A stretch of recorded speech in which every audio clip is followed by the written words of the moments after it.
এরকম সুস্বাদু crispy delicious vegetable chop বানানোর জন্যে প্রথমে কড়াইতে অল্প একটু সাদা তেল দিয়ে খোসা ছাড়ানো নারকেল কুচিগুলোকে হালকা ব্রাউন কালার করে ভেজে তুলে নিতে হবে।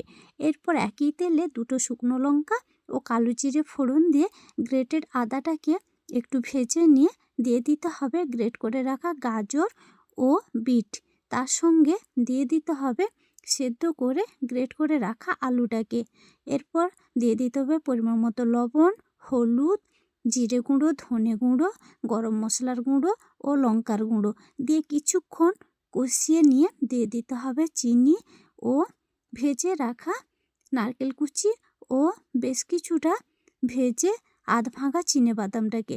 সবশেষে 2 চামচ মতো ব্রেড ক্রাম্ব দিয়ে ভালো করে পুরটাকে কষিয়ে নামিয়ে ঠান্ডা করে নিতে হবে। এবারে হাতে সামান্য তেল মেখে পুরটাকে হাতের সাহায্যে এইভাবে চপের শেপ দিয়ে নিতে হবে।